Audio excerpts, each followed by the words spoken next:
With AJ Smith-Shawver and Drake Baldwin set to get a lot of playing time at the big league level this year, the Braves could have a new number one overall prospect at the end of the season. Who will that be? I'll tell you on today's episode of Locked On Braves. So let's get into it.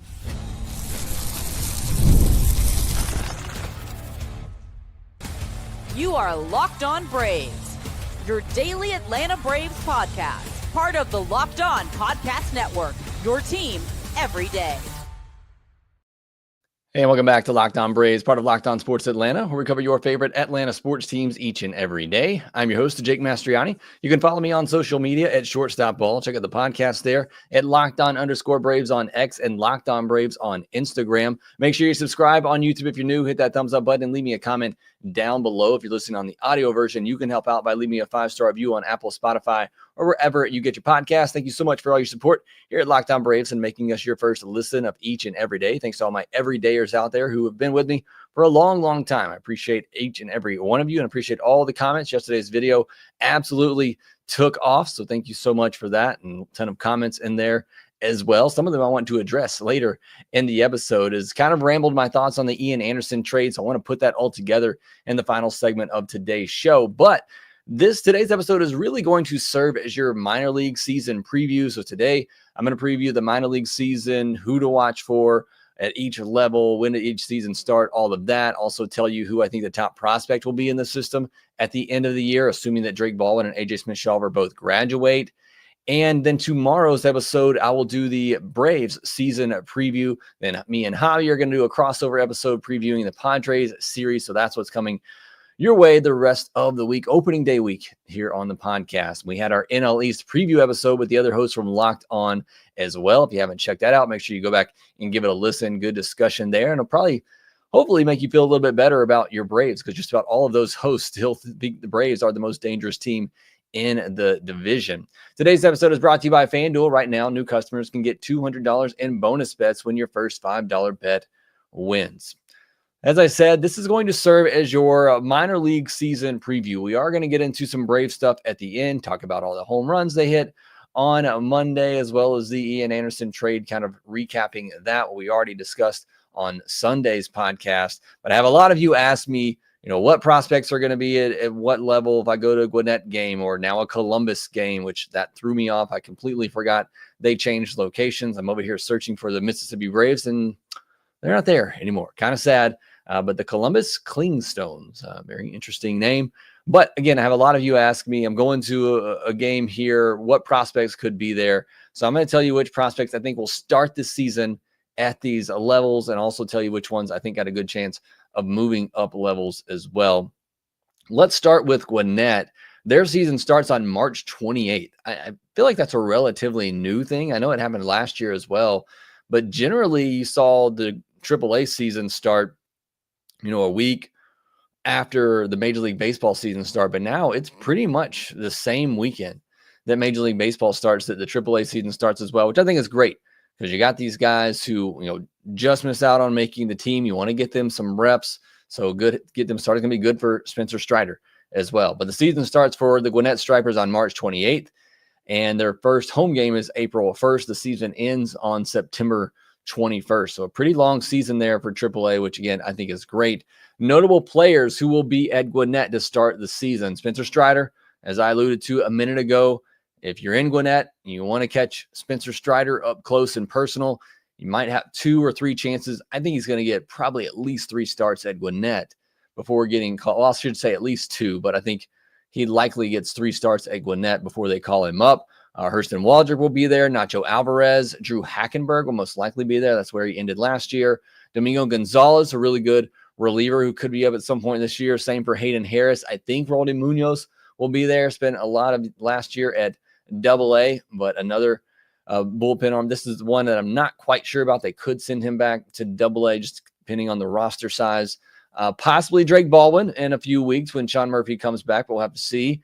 Possibly Jared Kelenic in a few weeks when Alex Verdugo is to start. And until Alex Verdugo is ready, you could see him at Gwinnett. So again, right out of the gate, you're going to see Alex Verdugo, you're going to see Spencer Strider, and then in a couple of weeks, you could see Drake Baldwin and Jared Kelenic there, depending on how everything plays out. A couple of other interesting names, maybe not top prospects, but Carlos D. Rodriguez, who the Braves got this past offseason. Looked pretty good in spring training. Obviously way down the outfield depth chart right now, but could be something. And MLB Pipeline thought enough of him to rank him as the 30th top prospect for the Atlanta Braves, which again might say more about the Braves system than anything. And then Cal Conley, we'll see where they ultimately put him. You obviously have, some other guys there, Luke Waddell, who can move around the infield, Nacho Alvarez, which we haven't heard much of since he got injured in spring training. But I imagine Nacho is going to go to third now if they're completely making that transition. You could put Cal Conley at shortstop or second base. I think he's ultimately a second base, but you could move him and Luke Waddell in those two spots. So look for those two guys in spring training at not spring training, in AAA as well. Carlos D. Rodriguez, Cal Conley, a couple of sneaky, depth pieces that could be something. I'd kind of given up on Cal Conley, but he had a good half to last year. Then he had a really good showing in spring training. So we'll see if those tools stick. I still believe he's nothing more than a super utility type of player, but perhaps he passed over Luke Waddell, who again, we didn't see much of in spring training, but we did see a good bit of Cal Conley. Down at Columbus, again, it's the Columbus Clingstones. I did not see that coming. Again, just completely, I knew they had changed. I guess I missed the team name. That's an interesting one, but either way, they are now in Columbus, no longer the Mississippi Braves. Their season starts on April 4th, so they are starting a little bit later and then end September 14th. They also end a little bit sooner. Some notable players likely to be at Columbus to begin the season. I think Lucas Braun goes there, but obviously could move up pretty quickly. Obviously it depends on the rotation size. As I just noted, there's already a good number of rotation spots taken at AAA. But so I think Lucas Braun will be back at AA. Giancarlo Solara at AA. David McCabe, one of the bats to watch there. Blake Burkhalter, I think, will go to AA. But again, another one that could move up rather quickly. Ellison Joseph, a really sneaky bullpen option in the system to watch. Ian Mejia, just kind of a depth starter. And then a couple of other just interesting names to watch. EJ Exposito got off to a hot start last year, then kind of cooled off. Drew Compton, the kind of fourth, fifth outfielder type. Tyler Tolby, backup catcher. And then Colby Jones, guy they just drafted not long ago. They gave him a little bit of run in spring training too. So maybe the Braves think highly of him. That could be a name to look out for. I think we could see J.R. Ritchie and Didier Fuentes there by the All-Star break, but I do think they start the year back at Rome. So let's get into the Rome Emperors really quickly. Their season starts April 4th as well, but ends September 7th, so a week earlier than AA. Notable players, as I mentioned, J.R. Ritchie, Didier Fuentes, along with Garrett Ballman, and Herrick Hernandez, Adam Meyer. Could be a really devastating rotation to begin the year at Rome with those five guys. Ambioris Tavares, I'm assuming, will go back to high A. Still got to work on the strikeout rate there. Kevin Kilpatrick, Toolsy outfielder, Patrick Cloizzi, a guy they just drafted not long ago, as well as Jace Grady are some other bats to pay attention to that, have some potential. So a really interesting team there at Rome. Again, that pitching staff, go see them early because I think Ritchie could move up quickly. Fuentes, Bauman, I think all those guys could move up pretty quickly if they stand out to begin the season. But should be a really fun team at Rome. And then at Augusta, their season starts on April 4th and September the 7th. Notable players there to start. I'm pretty sure we're going to see Cam Caminiti there. Carter Holton, Jeremy Reyes, John Gill, Isaiah Drake, Luis Guanipa, Nick Montgomery, Luke Sennard, and Ethan Bagwell. So some pretty interesting names there too. Holton's a guy that can move up pretty quickly as a college arm. John Gill, really interesting bat as well, who really tore it up in the rookie league, but struggled coming over to full season ball. So we'll see what happens with him, but I think he's a very interesting bat. Jeremy Reyes, a really interesting arm for the Atlanta Braves down there. Kind of a sneaky one that I think is kind of right behind Didier Fuentes as an arm that could potentially break out at some point. I was trying to look for Carter Holt. For some reason in my mind, I'm thinking that he got injured, but can't find any reports of that. But if I missed that, I'm sorry. But for some reason, I was thinking that Carter Holton got injured at the end of the season. But if not, I think he'll be in Augusta. And then some really interesting bats, like I said, Gill, Isaiah Drake, real toolsy kid, but has been able to put it together. Luis Guanipa, hoping that he can put it together. So there's some big upside there. Catcher Nick Montgomery, and then pitchers Luke Sennard and then Ethan Bagwell as well at Augusta. And then at the rookie levels, the FCL usually starts around the beginning of May. They did not have a schedule for, or the FCL level is going to start May 3rd. They did not have a schedule for the DSL, but it usually starts around the same time. Notable players there: Jose Perdomo, Diego Torrens, Roddy Reyes, Mario Baez. Pretty confident that Perdomo is going to start the year in the Florida Complex League. We'll see what they do with Diego Torrens, but I would assume that he and both Rowdy Reyes are going to start in the DSL. Mario Baez should be in the Florida Complex League. Some injuries of note that I do know about is that Cade Keeler and both Owen Murphy will likely miss all of the year after having Tommy John surgery. So that's your rundown, your minor league preview for the Atlanta Braves, where you can go see some of the top prospects. Really some good ones sprinkled throughout the entire system. So I don't really think you can go wrong. So if you're near a minor league park, they're all pretty close now. So you can go check out some of these guys, get a firsthand look at them before they reach the big league level. But next, I'm going to tell you who I think will be the top prospect for the Atlanta Braves at the end of the season, assuming A.J. Smith-Shawver and Drake Baldwin both graduate. I'll tell you who that is here next. When it comes to fueling your body, quality matters. That's why Just Ingredients is changing the game with clean, high-quality products designed to support better health and peak performance. Just Ingredients offers an NSF-certified line of protein powder, electrolytes, pre-workout, and creatine, all rigorously tested to ensure they're free from substances banned by major athletic organizations. Just Ingredients has also partnered with two-time MVP Bryce Harper, who trusts their NSF-certified sports line to fuel his training and recovery, and can speak from it firsthand. They sent over a sample. Me and my wife have both tested it out, and it's working just exactly like they said it does. So we can vouch for it over here. Whether you're recovering after a workout or need an energy boost, their grass-fed whey protein and pre-workout deliver real results. Visit justingredients.us. That's justingredients.us and use code LOCKEDONMLB for 20% off. One more time, that is justingredients.us and use code LOCKEDONMLB for 20% off. And for more wellness tips, follow at just.ingredients on Instagram. Ever check your bank account and wonder, where did all my money go? Between dining out, online shopping, and entertainment, it's easy to lose track. That's where Monarch Money comes in, your personal CFO, giving you full visibility and control over your finances. Monarch Money isn't just a budgeting app, it's a complete financial command center. You can track all your accounts, investments, and spending in one place, so you stop just managing your money and start building wealth.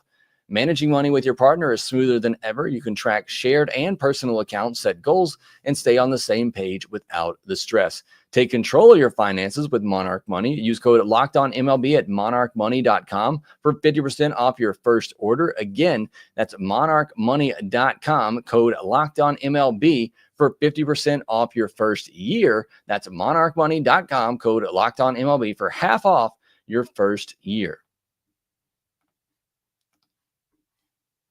Thanks as always for making Locked On Braves your first listen of each and every day. Go check out Locked On MLB for your second listen of the day, solely getting you ready for the big opening day weekend. You can check it out on YouTube or wherever you get your podcast, just like you can here at Locked On Braves. And to just preview it one more time, we will have another episode tomorrow where I will preview the upcoming Major League Baseball season for your Atlanta Braves. And then we will also have a crossover episode with Javi from Locked On Padres to preview the Padres series coming up this weekend. A 4-game set in San Diego to begin the season will be a lot of fun. But on today's episode, I want to talk about who will be the top prospect at the end of 2025. And that's assuming A.J. Smith-Shawver and Drake Baldwin both graduate. If neither one of them pass the rookie thresholds, then they will be your top prospects going into 2026. I don't think there's really anything they can do this year that would fall off of that. Maybe if A.J. Smith-Shawver, had another big surgery, hoping that's not the case, knocking on the wood desk over here. But outside of that, I think these are pretty clearly the two top prospects in the organization. And even right now, I'd probably say there's a little bit of a gap between these two and the rest. A.J. Smith-Shawver, he's just 20 1/3 innings away from passing the threshold for a rookie. He's starting the year in the rotation. It feels likely that he'll pass that at some point. It is also his third straight year being on the big league roster. Drake Baldwin, You need 130 at bats or 45 days of MLB service time in a previous those marks this year, and is still a rookie in 2026.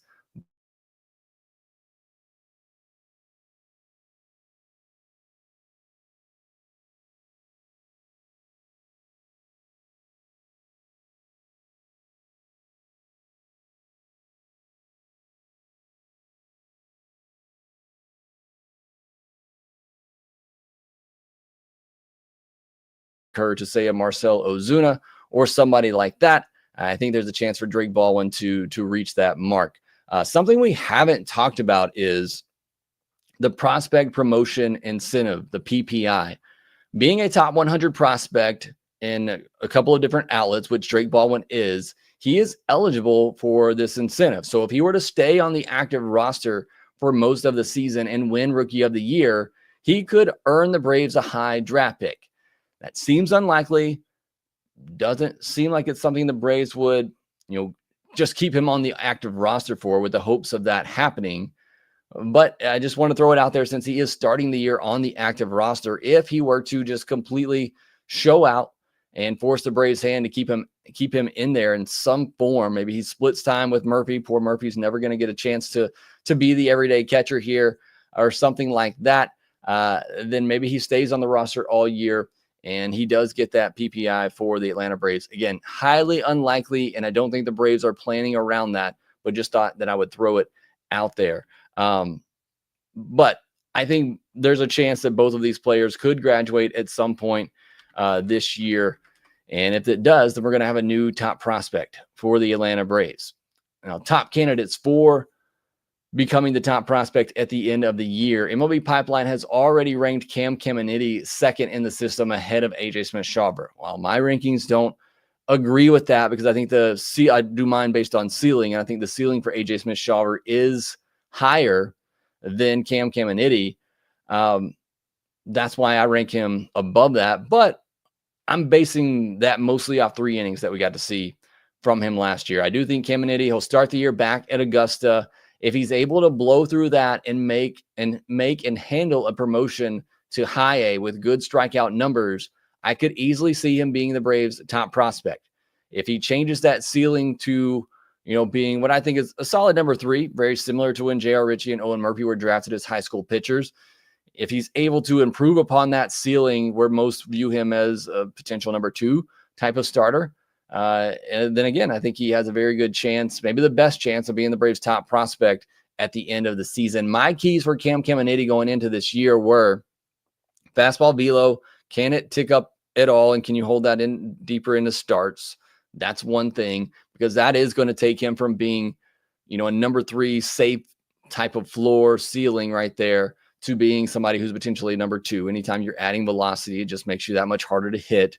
And the development of his changeup. And again, that's me judging him off 3 innings that we saw last year. But of those 3 innings, and just kind of what we've read and heard about him, those are the 2 things that I'm looking for Caminiti, to see him raise his ceiling to what it is now, which is, I think, a number 3 starter. The other candidate to be the Braves' top prospect at the end of the year is Hurston Waldrep. And I know we've all kind of soured on Waldrep at this point, but we all know the deal here. We all know it's an elite splitter, but it's a very hittable fastball, and the slider hasn't developed the way that you would like it to. Coming out of the draft, you were talking about a guy that had potentially 4+ pitches, and now you're looking at 1 and nothing else right now. And he's got to be able to throw enough strikes too. But that said, I can't give up on the upside for Hurston Waldrep and what he could be if he could command the fastball in the zone, and not give up and get ahead of hitters, so that he can throw that splitter out of the zone and get the chase pitch on it. It's kind of similar to Ian Anderson in a way, and that the fastball shape is just not outstanding, even at a high velocity for Hurston Waldrep, but it's not commanded well enough, and it doesn't have a good enough shape to be able to get, to make hitters worry about that pitch at all. They're just going to, or to make them worry about the splitter, I should say. They're just going to spit on the splitter, and they're going to sit on that fastball and crush it. And it's exactly what we saw play out with Ian Anderson. But again, if he puts it all together, he gets better fastball command. If you can improve the shape on it, which is possible, and then you have the splitter to go off of it, you see the slider thrown in there, then we are looking at a potential top of the rotation because the splitter is that good of a pitch for him. The next candidate is Nacho Alvarez. You all know how much I've loved Nacho, since the day he was drafted. But for him to be the top prospect at the end of the season, it means one of two things, one of which is not good. It means everybody else really took some steps back. And the only way that I think he really earns that billing is if he shows off the power. If Nacho Alvarez is a top prospect at the end of the season, it's because he hit 20-plus home runs while maintaining high average, high on base. And sometimes to get to that power, you have to sacrifice those other things. But if he's able to continue to hit for average, continue to get on base, have that good plate discipline, and we see 20 home run pop from him, then I think we could see him as a top prospect at the end of next year. I don't see that as highly likely, but it is a possible outcome for him. And if he's truly made that transition to third base, he's going to have to show more power. And if he has truly made that transition to third base, then I think another question is, what do the Braves do with him? Because third base is clearly locked up for a long time. So do we ultimately see Nacho moved at some point? Next up is J.R. Ritchie, another prospect you all know that I love very much. This would be the top guy for me if A.J. Smith-Shawver and Baldwin graduate. I fell in love with Ritchie at the beginning of that 2023 season when he was having a breakout. We saw the velocity tick up. Then he had Tommy John surgery, came back at the end of last year, was still really, really good. He had a 1.95 ERA, a 1.02 whip in 32 and a third innings at Augusta. But the velo was back to where it was when he got drafted. It was more low 90s. However, in the spring breakout game, we saw that it was back up, into the upper 90s. And if that is there and he's able to maintain that and keep the command, the elite command that he has, then I really like the upside for J.R. Ritchie as a potential number 2 starter and still a really safe floor as a number 3, number 4. So I'm obviously very high on J.R. Ritchie, but I do think, kind of like I said with Caminiti, for him to get to that next level and to raise his ceiling, it is going to take a velocity boost for him. Next up is Jose Perdomo. And as I said last week when talking about breakout prospects, this is pure speculation and hope for Perdomo. This is nothing concrete that I can say this is why I think he's going to break out and be the top prospect. And that's not to say there are no reasons to be hopeful. He was considered one of the best pure hitters in his international class, and he has the range and the arm to stick at shortstop. But for him to raise all the way up to the Braves' top prospect, we'd have to see him get off to a blazing hot start in the Florida Complex League, which again doesn't start until the beginning of May. And then he'd have to come up to Augusta and hold his own there and, prove that he can handle that type of pitching. He doesn't have to be out of this world, but he would need to come up and have a really good showing as well to be able to propel himself past some others to the top prospect list. But I think that's an outcome. And if it does happen, there will be a ton of hype for him going into 2026. But it would take a lot for him to jump a Cam Caminiti and a J.R. Ritchie in my mind. But certainly hopeful that that path does play out for Perdomo this year. And then lastly is Didier Fuentes, another example that you can't just look at signing bonuses for international free agents. I know I just talked about Perdomo and the big signing bonus that he got, but Fuentes was signed for $75K. I had to double check it. It wasn't $750,000. It was $75,000, which was not anything to scoff at. But when you look at Perdomo, who got $5 million, nobody really thought much of Fuentes when he was signed after a breakout season with Augusta in 2024, and then having one of the most impressive outings in the spring breakout games. Fuentes is a hot name going into 2025.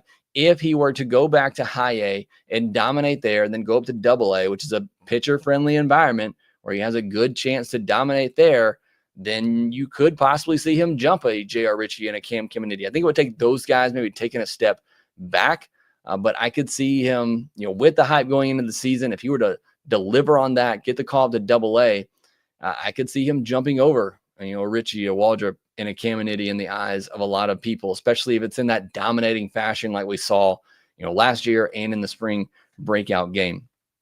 But I would be shocked if the Braves' top prospect at the end of the season is not one of these guys that I've mentioned. And I'd be shocked in a happy way, because that means that somebody that we weren't really considering had a great season. And I'm all for prospects that we haven't really hyped up or talked about having great season and propelling their way to the top, as long as that means everybody else is still doing good as well. But these are some of the top prospects in my mind going into this season that all have a chance to be the top prospect at the end of 2025. Let me know who you think will be the top prospect at the end of the season. I asked some of you on social media who you thought that would be. Always trying to poll the listeners to see if you're thinking along with me.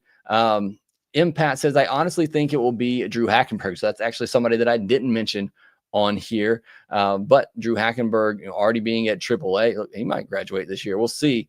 I don't know that he'll be the top prospect. I don't see him having as much upside as others. But Impact also said Caminiti would be a close second. T Studios, either Caminiti or Nacho. Big Dog Fan says Richie, Caminiti, or Bauman. Bauman's no one I didn't mention here, but I think he has that type of potential too. I mentioned him on the Breakout Prospects podcast that we did. PJ's Braves, I'll go with J.R. Ritchie. Braves Luxury Tax, J.R. Ritchie. We got a lot of people who love my podcast and know how much I love him. Braves and Bama said Cam Caminiti, as did Anthony Pessis. And Chris said Garrett Ballman as well. So some similar names there, but let me know who you think in the comments section below. All right, next, I want to give you my final thoughts on the Ian Anderson trade, briefly touch on the game Monday where the Atlanta Braves absolutely blew out the Chicago Cubs. We'll get into all of that here next. March Madness is here, and FanDuel is giving you the chance to get in on the action like never before. Right now, new customers can get $200 in bonus bets when your first $5 bet wins. That's $200 extra bucks to use on everything from buzzer beaters to Cinderella stories and even who's cutting down the nets. If you got your eye on a few underdogs this year, FanDuel makes it easy to back them with spreads, totals, and game props. However, I didn't follow the tournament very closely this past weekend, but it sounds like there weren't a lot of underdogs and everything was pretty chalk. So I don't know how many underdogs are left out there, but if you've got your eye on one, you can go over to FanDuel.com and back them up. With tournament games happening almost every day, there's always something exciting to bet on. The FanDuel app is simple to use, and when you win, you get paid instantly, no waiting around. If you're past the basketball season like I've been for a long time now, and you want to see the odds for the upcoming Major League Baseball season, they have those odds listed out there on tomorrow's episode. We're going to do over-unders using some of the odds out there as we preview the upcoming season. Also, make sure you visit FanDuel.com/play-safe for tools and resources to help make sure you stay in control of the way you play. Again, visit FanDuel.com to get in on all the college hoops action all tournament long. So yesterday's episode, if you missed it, kind of rambled on a little bit about the Ian Anderson trade.